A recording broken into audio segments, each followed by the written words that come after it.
Bonjour mes amis créateurs de réalité. Dans cette nouvelle rubrique, je réponds à vos questions provenant de Snapchat, Twitter, Instagram et de mon forum de discussion. Dans ce premier épisode, j'explique comment manifester une relation amoureuse sérieuse avec l'aide de la loi de l'attraction. J'explique comment protéger son énergie des influences extérieures. Je donne quelques conseils pour les examens, pour les études. Et j'explique également mes sources d'inspiration. Créez votre réalité préférée dès à présent. Connectez-vous sur mon site vivreparlamour.com. Vous y trouverez une collection d'outils, méditation guidée, outils de lâcher prise pour toutes sortes d'applications, amour, carrière, santé, bien-être et bien plus. Vous méritez une vie extraordinaire. Créez-la dès à présent. Question de Qatar du Maroc. Je n'arrive pas à avoir une relation amoureuse sérieuse avec un mec. Je me dis que cela ne va pas marcher. Eh bien, Qatar, l'idée pour attirer une relation comme ça sérieuse, une relation qui marche, c'est de cultiver l'estime de soi. Se dire, comprendre, avoir la croyance, je mérite d'avoir une relation amoureuse sérieuse avec un homme bien. Et donc, je t'invite à faire une série d'exercices pour cultiver l'estime de toi-même, pour que cette estime augmente jusqu'au point où tu attires une personne qui te convienne, car tu mérites cela. Et donc, je te propose de faire l'exercice suivant. Au matin, quand tu te lèves, tu écris, après avoir pris ton petit déjeuner, faire la toilette du matin, tu écris sur une feuille, « Moi, Qatar, je me plais beaucoup à moi-même. Toi, Qatar, tu te plais beaucoup à toi-même. Elle, Qatar, elle se plaît beaucoup à elle-même. » Et tu remplis comme ça la page, une ou deux pages, chaque jour, pendant 21 à 30 jours. Et tu remarqueras que petit à petit, ton estime de toi-même augmente. Tu auras le sentiment, finalement, tu auras plus d'amour pour toi-même et tu auras aussi le sentiment que tu mérites d'avoir une relation avec un homme. Et je t'invite aussi à faire l'exercice devant le miroir. Donc, tu te mets devant un miroir à n'importe quel moment de la journée. Même un petit miroir de poche, cela convient bien. Et tu fais l'exercice. Moi, Qatar, je me plais beaucoup à moi-même. Toi, Qatar, tu te plais beaucoup à toi-même. Elle, Qatar, elle se plaît beaucoup à elle-même. Et ainsi de suite. En dehors de cela, je t'invite à écrire un scénario où tu décris ta relation, la relation que tu désires avoir. Tu peux décrire des scènes comme ça, je suis avec mon mec, nous allons au restaurant, au parc, ou que sais-je. Tu décris comme ça des scènes et tu peux faire la méthode du scénario tous les jours ou une fois tous les 3-4 jours où tu décris comme ça ta relation amoureuse idéale avec un mec. Tu peux voir... Pour avoir plus de détails sur la méthode du scénario, j'ai fait une vidéo qui s'appelle Technique du scénario. J'explique cette méthode avec plus de détails. Et donc, tu peux pratiquer cette technique pour influencer ton inconscient à attirer cette relation. Ce qui est important dans la technique, c'est les émotions. Il faut vraiment que tu décrives les émotions, que tu aies le sentiment d'être avec une autre personne. Et peut-être tu auras des résistances qui apparaissent et donc sur une autre page tu écris ces résistances. Mais ça ne marche pas, mais je ne mérite pas cela. Tu écris ces résistances et en faisant ce processus, cela permet de lâcher prise ainsi des résistances. Et donc tu peux pratiquer cela pendant quelques semaines. C'est un processus qui va assez très vite, assez rapide. Tu remarqueras toi-même des résultats après quelques semaines. Et donc, c'est ce que je t'invite à faire. Si tu veux systématiser cette méthode, j'ai un MP3, une méditation guidée sur mon site vivreparlamour.com qui systématise toutes ces idées à l'aide d'une méditation guidée. Donc voilà, j'espère que cela va t'aider. J'espère que tu vas pratiquer cela. Rien que l'exercice d'estime de soi t'apportera réellement beaucoup. Je te souhaite un grand succès. Question de Stéphanie. Ma petite sœur souffre énormément depuis toute petite. Son canal énergétique est assez ouvert. Elle capte beaucoup les mauvaises énergies, mais ne savait pas comment ni pourquoi jusqu'à récemment. Blablabla.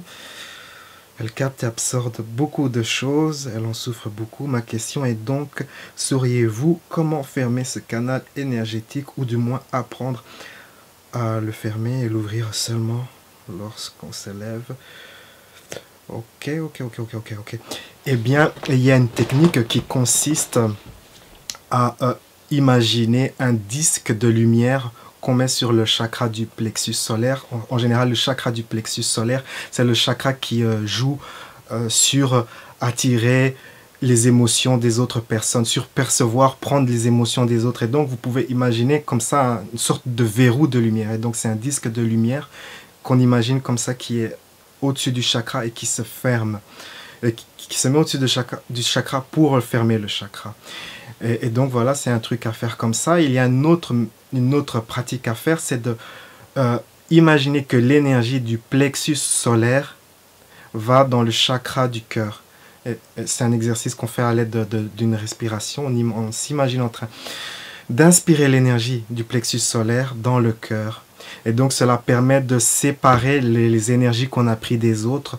Cela permet de les transmuter en énergie neutre. Pour une discussion plus poussée sur ce sujet, je t'invite à lire le livre Choisir la conscience de l'auteur Sanaya Roman. C'est de là que j'ai appris ces techniques, que moi-même aussi j'emploie ces techniques. J'utilise ces techniques depuis des années et je les ai appris dans ce livre. Donc je t'invite à lire ce livre qui discute plus amplement de ces techniques. Et donc voilà. Réussir mes études, au fond de moi, je n'y arrive pas. Sarah. Eh bien, Sarah... Eh bien, j'ai une vidéo qui s'appelle Comment bien préparer ses examens. Cette vidéo peut déjà t'aider, tu peux la regarder. Et en dehors de cela, eh bien, c'est vraiment standard. En fait, dans ton cahier, tu prends un cahier que tu appelleras ton cahier de création de réalité. Et donc, dans ce cahier, tu auras l'intention, tu vas marquer l'intention. Je me permets de réussir mes études. Je me permets d'avoir une très bonne carrière ou que sais-je. En fait, tu écris les intentions qui concernent ton projet. Tu écris des intentions qui signifient que tu as l'intention de réussir tes études.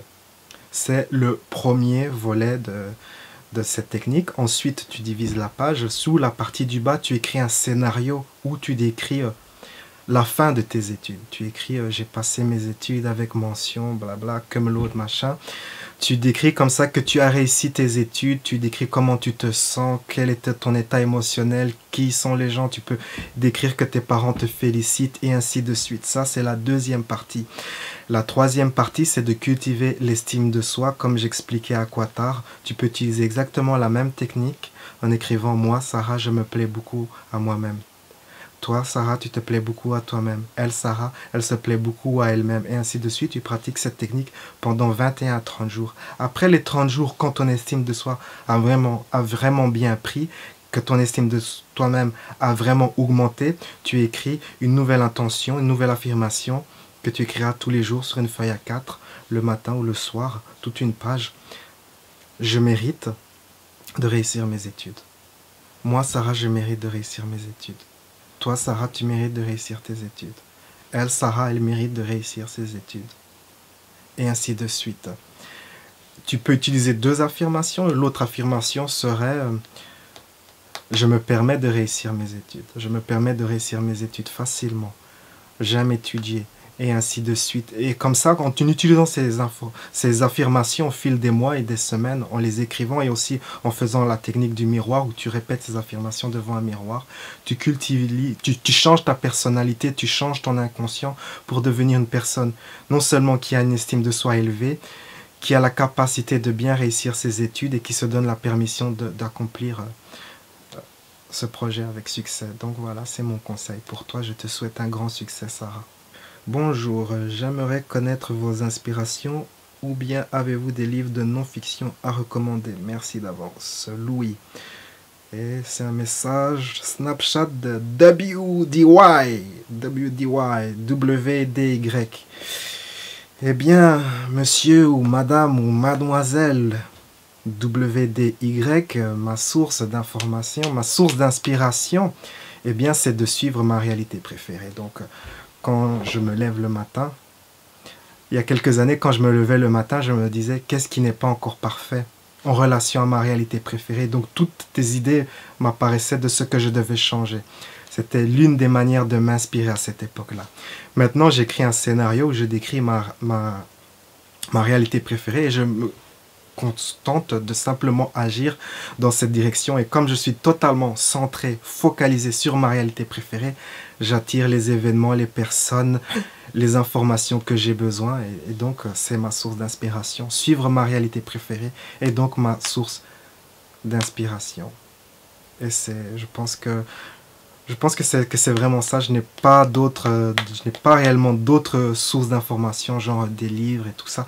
L'information, si j'ai besoin d'une information, cela me viendra peut-être sous forme de livre, ou sous forme d'article, ou sous forme d'une personne, mais ce n'est pas une bonne idée que je te recommande un livre, car c'est peut-être un livre qui ne te conviendrait pas, à part peut-être le livre de mon mentor, qui s'appelle...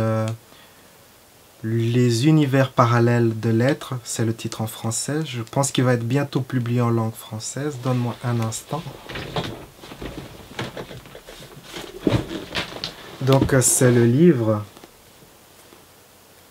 Parallel Universe of the Self. Le livre en français sera publié, peut-être qu'il est déjà publié ou il sera publié très prochainement. Et donc c'est l'un de mes livres de référence que j'utilise depuis 6-7 ans. C'est un livre pratique, plein de techniques de création de réalité, plein d'exercices de pleine conscience. Et donc voilà, je te souhaite aussi un grand succès dans ta démarche de création de réalité. Et voilà, c'est la fin de ce premier épisode. Vous pouvez m'envoyer vos questions sur Snapchat, Twitter, Instagram et sur mon forum. Et sur ce, je vous dis à bientôt. N'oubliez pas, la vie est un voyage, appréciez la balade et partagez cette vidéo avec ceux qui pourront en bénéficier. Ciao.